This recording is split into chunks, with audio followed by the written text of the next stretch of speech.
I tell people all the time, we all have a heroic nature within us. And my hope is that when people see these projects, that they will tap into that heroic nature, especially the young ones, and then emulate that heroic nature through the rest of their life. You are listening to Historyman, the platform for historians, curators, and authors to tell their stories of the American Revolution, walk in the footsteps of heroes, and proclaim freedom reigns. On today's episode, we are with Scott Halford of Foursite Studios and Joseph Goldsmith of Persimmon Lane Studios, and we're talking about the Historyman Comics graphic novel animation project that you can find on the South Carolina 250th YouTube channel. It's called The Rise of Thomas Sumter. This series is a collaborative project between Historyman Comics and the 250th Commission here in South Carolina, and we're glad to be able to bring it to you. Two of the big project partners have been Foursite Studios and Persimmon Lane Studios with Scott Halford and Joseph Goldsmith. So welcome again, fellas. What are some of your favorite things about what we did on this project? Well, for me, one of my favorite things was being able to be a part of a collaborative creative project that wasn't related to advertising or corporate videos.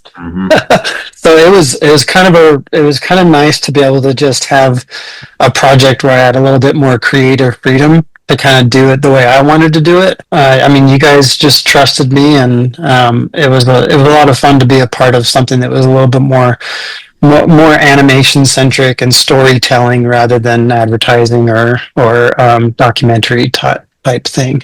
So that was probably one of the best parts for me. Yeah, and I will echo that, saying, everything is corporate advertising, marketing centered stuff for me as well. But again, it's growing up in St. Mary's County in Maryland.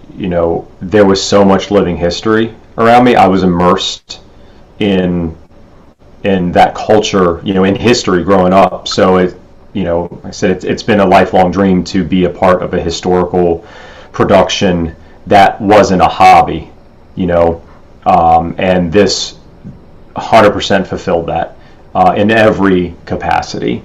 And working with a great team just made the entire production from beginning to end enjoyable. I mean, you always have your moments of just, oh, I'm so tired.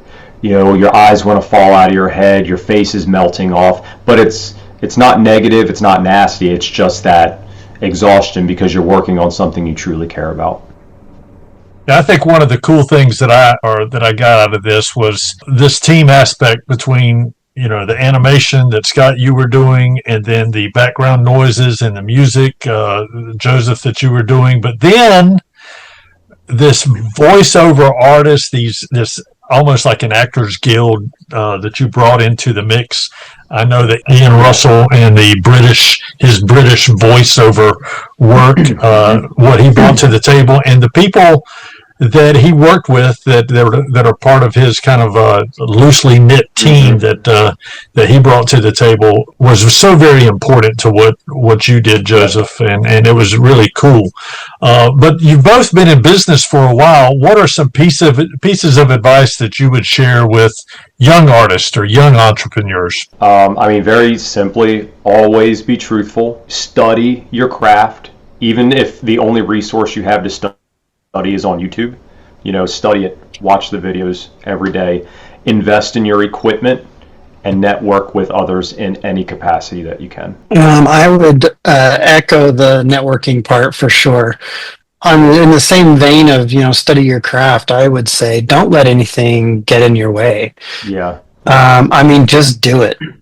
You can do it on the tools. The tools are so readily available. There's like really no excuse anymore to not be doing it. Whether it's CapCut on your phone or Procreate on your iPad or Final Cut Pro or DaVinci, there are plenty of tools that you're probably carrying around in your pocket already. You don't have any excuse to not be creating. If you want to be creating, then create. And it doesn't matter if it's good or bad. The important thing is you're doing it. So just find people to do it with, because this is a collaborative industry. It's a collaborative art form. So just make friends, network, and don't let anything stop you from doing it. And then, Friends, one day you'll find yourself getting paid to do it. yeah, Hopefully. 100%, 100%. Friends, that's what will make or break you. If they know that you're trustworthy, that you're reliable, to get the job done, and here's the crazy part: they might even know that you don't have the best equipment. You know what I mean? They don't care because they know that you'll show up and you'll get the job done, and everybody's happy. Because at the end of the day, that's all they want. I had to shoot a very, very quick commercial, just a social media spot, a couple of days ago for a guy that I know, and I went, I started getting everything set up, and I said, "This is stupid." I pulled out my cell phone. I shot the entire thing on my cell phone, the whole thing, and everyone loved it. I sent it to all my buddies, my film buddies, and I was like, "Hey, can you take a look at this? Because you always think that your own stuff is kind of janky, And they said, "Dude, that looks great." And I said, "Yep, shot it on my phone." And they said, "Yeah, we had a feeling you were going to," because I was talking to them about different camera settings and whatnot on how to capture this specific product. And I mean, it's already gotten tons of hits. From the client, and they're super happy with it. So, I mean, Scott, could you imagine, if when we were young, first getting into it, like if we'd had all these even free, tools at our disposal, yeah, like Scott said, there's no excuse. If you're creative, if you have an idea, go for it. I mean, Eric, look at you. I mean, how did you even come up with this to turn the tables on you, sir? How did you come up with this idea, of the, I know why you came up with it, but like, when was that aha moment for you of, I'm going to do a comic book to reach a new audience based in this? Like, when was that moment for you? Yeah, I think creativity. I think as you mature in life, and I'm older. I don't know if I'm necessarily more mature, but there does come a point in time when you go, why can't I do that? Exactly. We were reading a book on successful people, and they were talking about the year of yes. And in like this particular author said, I just put it all behind me. I stopped listening to the noise, and I just decided. He just decided in his life that he would have a year of yes. And so when opportunities came to him, if that was even outside of his wheel well, but it was still part of his passion, he would say yes. And I think that is true for what happened to me in these projects. It was just one of those, why not? Yes. Yep. And that three-letter word made all the difference in this project, and in the graphic novel series, the 18 that I've produced so far, with the rise of Thomas Sumter, the rise of Francis Marion, the rise of Andrew Pickens that we are halfway through right now. That three-letter word makes all the difference in everyone's life. And so that for me has been, thank you for twisting that around, putting it back on me there. But comic books, heroes in comic books, you have Batman, you have Superman, and they're the heroes and even the villains, and they stand out, right, in those storylines. It makes those storylines compact. But the historical nature of Historyman comics is more challenging because the very nature of the Revolutionary War, the reality is a lot of these characters, the strong characters and lesser characters, change sides in the midst of the conflict. And so finding a black and white hero versus villain is kind of hard to find in a heroic, if you're doing a heroic or a historical project. What are some challenges that you encountered and tried to work through while still trying to honor history? If you don't have it, that's fine, but I just want to throw it out there because it is a reality that I had and my illustrator had, and I'm wondering if y'all had similar struggles. I had one big one. Scott, do you have any before I take the helm? No, you go first, because I think my answer is going to be a little simpler. Copy. So the biggest struggle that I had, just the nature of the time, the period that we were conveying versus the time that we're living in now. There was one individual that when we were doing auditions for characters that was not interested. They were good. They would have fit the part well, but they had personal belief issues with our content, and went back and forth via email a few times because they were not interested in having a phone conversation after that, and they weren't willing to allow history to be history, and had their personal beliefs of what history should look like. And I said, well, I understand, and you are more than welcome to believe what you believe. Have a nice life. I'm going to go tell the truth. That was a challenge, and I mean, that's something that I know we deal with every day. Every time the news is turned on, Facebook, social media, whatever, it's everywhere. So that's the hard part, is being able to look at these historical figures or situations and tell the truth, because the truth doesn't care about feelings. Doesn't care about feelings. This is what happened. But we're human beings, and we don't like, for the most human beings, we don't like hurt. Our brains are literally wired to recreate our own memories, to try as best we can to forget the hurt. We'll remember the big ones, but I mean, if you've ever studied psychology, it's been proven that our brains still rewire it a little bit,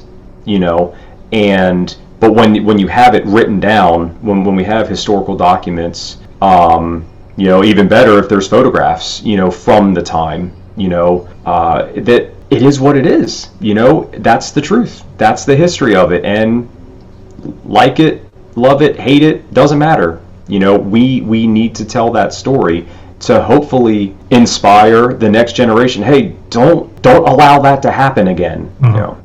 That's where I'm at on it. But I get preachy when it comes to that stuff, so I'm going to put a button in it. Yeah, but you're not saying that we have photographs from that time period, are you? Oh, of course not, unless you're what's his face on History Channel. I'm not saying it was aliens. What is his name with the big poofy hair? I love that guy. He's fun to watch. But you know what I mean. Yeah, no, obviously there's no photographs from the Revolutionary, but you would have had people sketching. You would have artists drawing, painting. Obviously, you'd have journalists. Or even personal letters, diary entries. From private so and so all the way up through general so and so on both sides. So yeah, do your research and or allow us to do the research and again I say this all the time, but being a good steward of insert whatever, history, money, time, etc.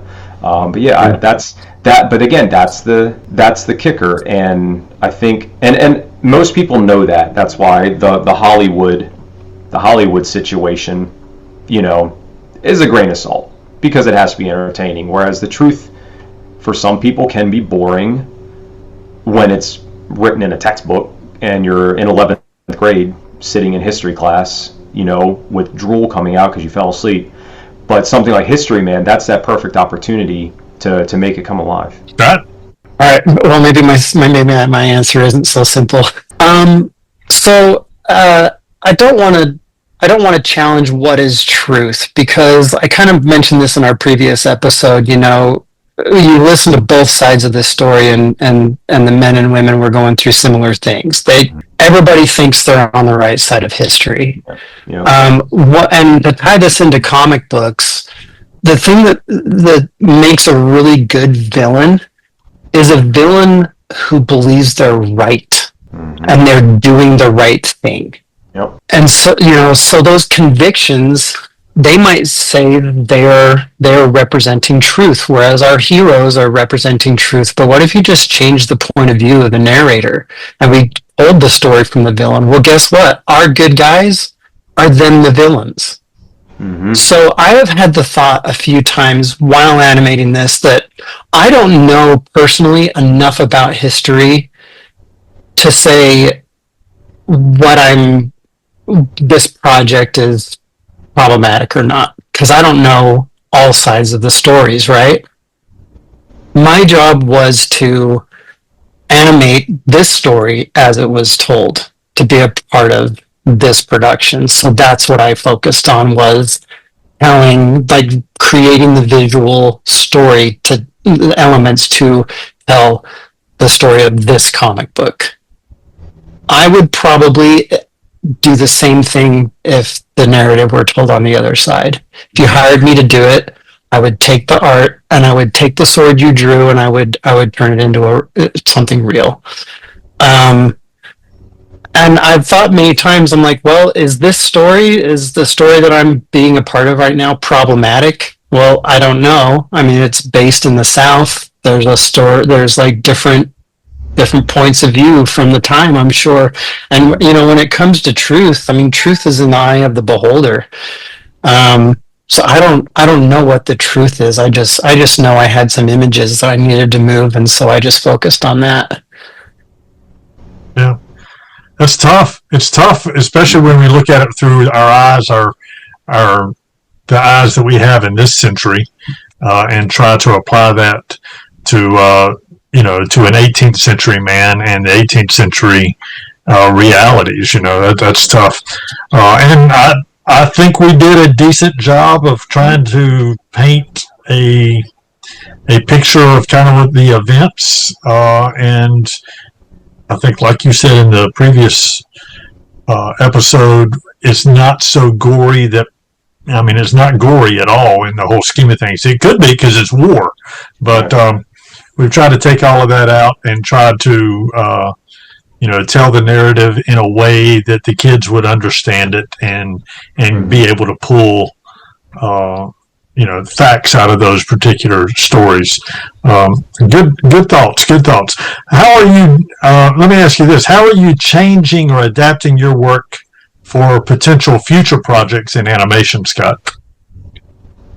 I mean, there's always new tools coming out. I kind of wonder if, if I had the opportunity to do one of these again, if I would just use different tools just so I could keep on top of the learning, because there's always new technology. I mean, my 12-year-old daughter can do stuff that used to take me months. She can do it in a few hours, on something that she touches with her fingers.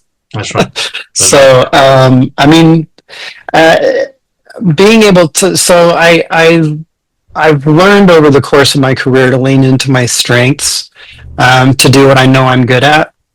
Things I'm not as good at, I am perfectly happy to find someone who is good at it to do it for me, because the end product will turn out better for it. Mm-hmm. So, yeah, that being said, I do like to get my hands on I'm a gear guy. I like to get my hands on gear. I like to touch the software. I like to understand how it works, but at the same time, I know my limitations as far as my own intelligence. So, I'm not afraid to say other people can do a more skilled job than me, but I do have a lot of experience that I bring to the table, and I have a reputation of finishing things when I get them started. So there's that. That helps.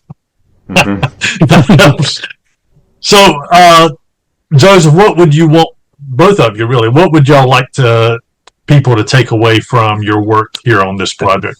I want them to know that we were being honest in, not just in, the history, not just on the history side, but honest in the fact that we gave it our all.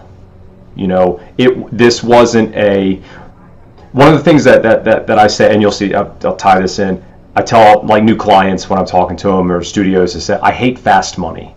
I don't like come in, do the job, go away. I don't like that. I like long-term relationships.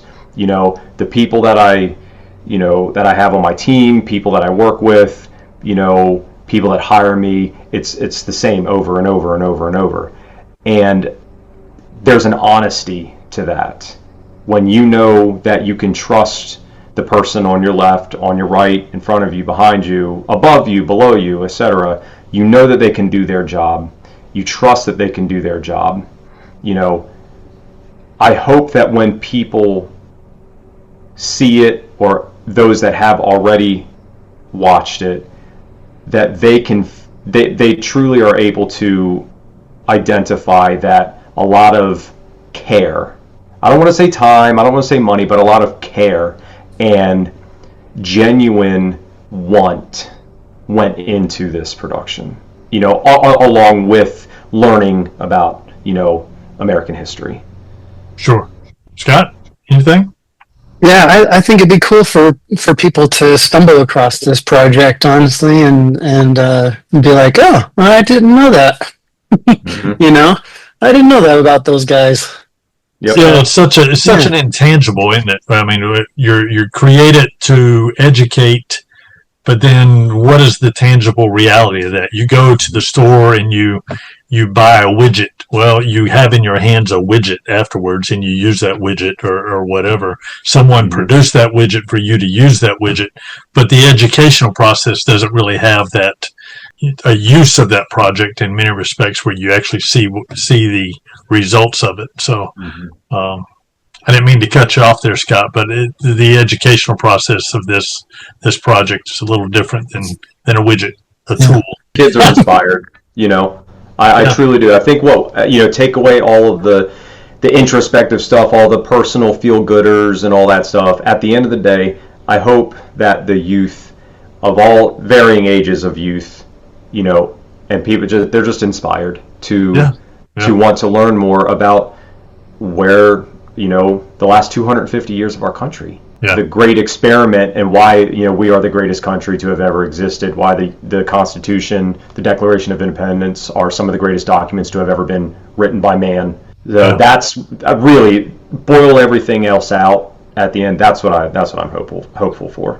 I tell people all the time, we all have a heroic nature within us. And my hope is that when people see these projects, that they will tap into that heroic nature, especially the young ones, and then emulate that heroic nature through the rest of their life.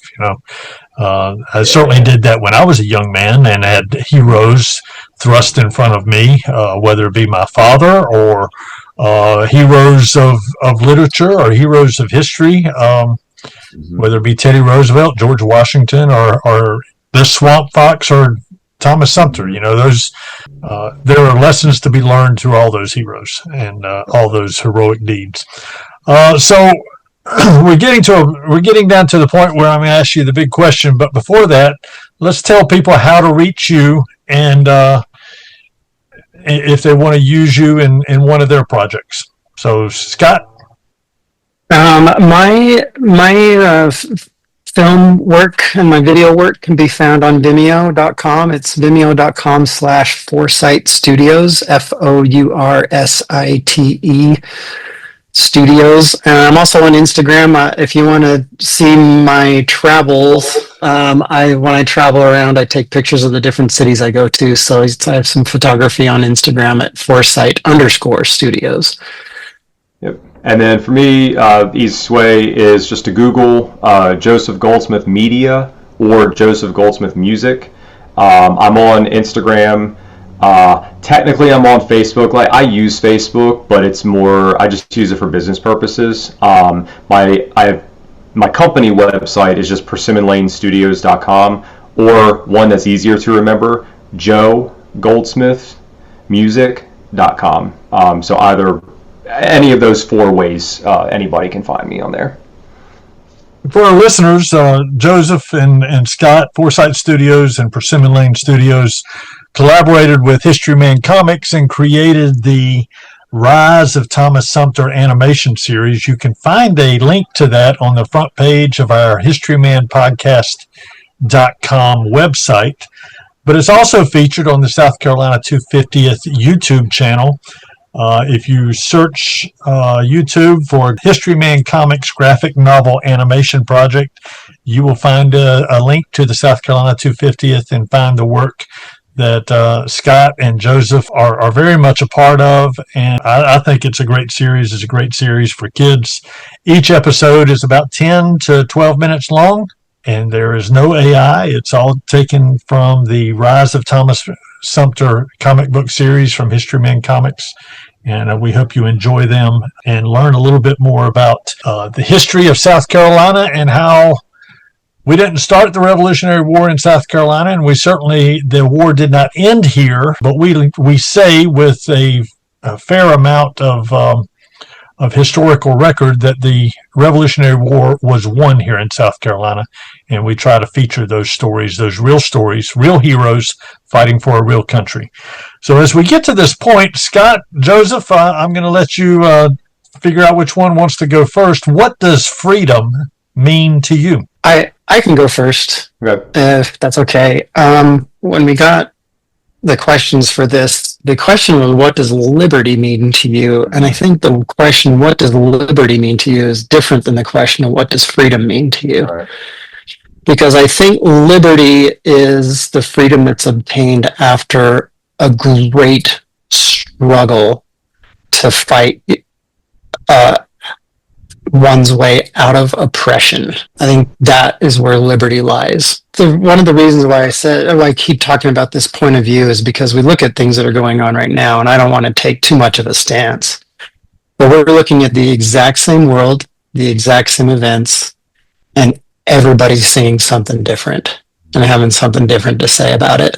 Yep. So can you only imagine what's going to be told about the events of today, the history that we're living in right now?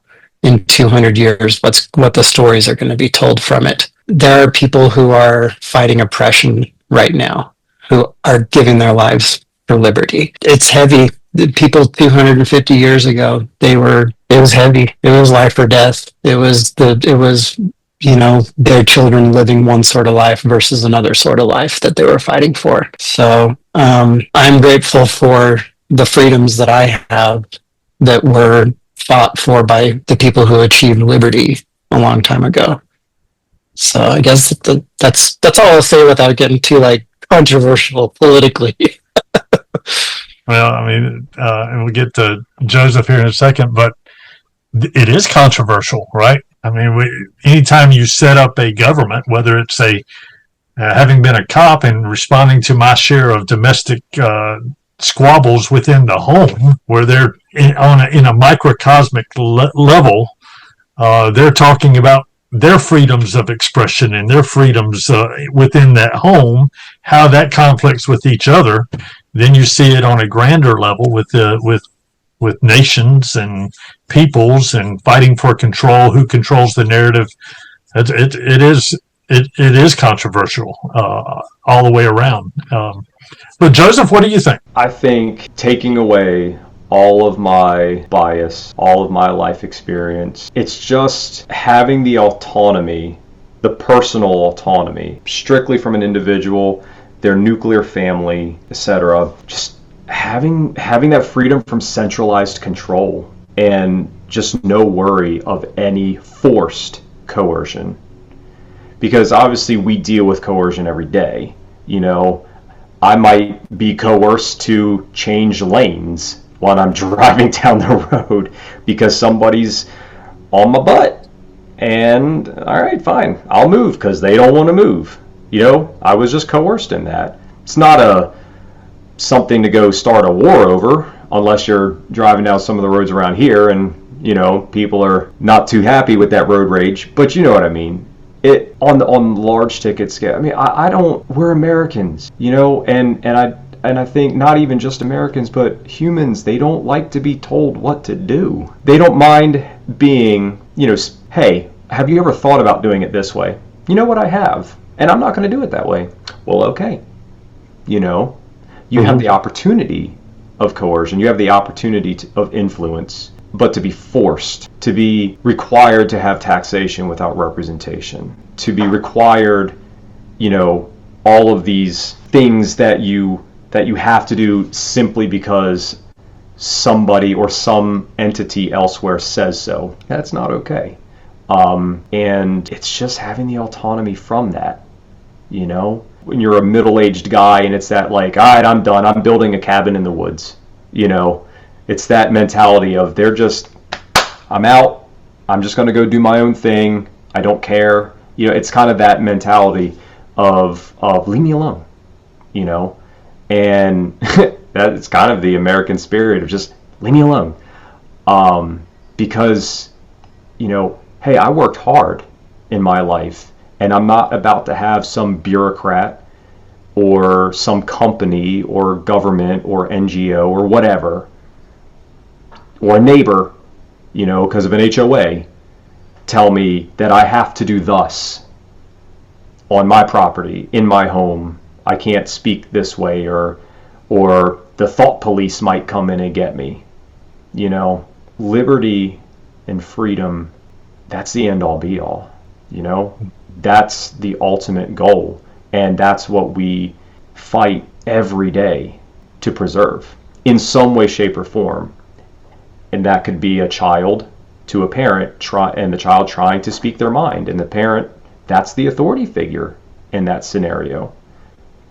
And good parenting will hear them out. They might still lay down the law, but at least they'll hear them out, because at the end of the day, it's parent, but it's different if you're talking about a government. Government, they don't, folks in Maine, they don't know what folks in South Carolina handle. It's different. And I used to tell that to my students all the time. That's why one of the things when I taught was ethnomusicology.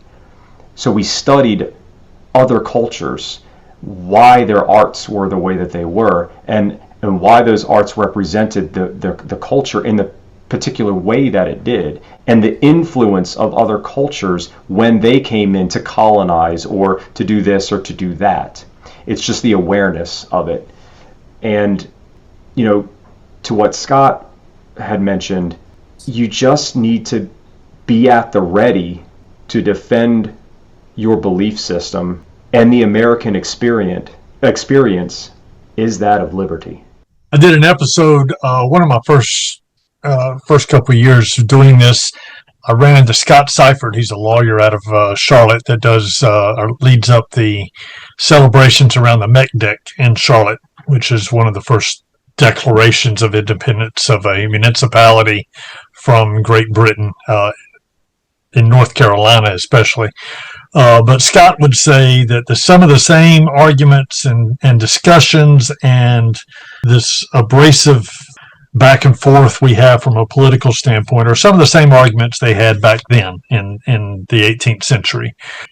Different views on what freedom was. What did that entail? Was it a freedom without consequence, or without recognizing the freedoms of the person next to you?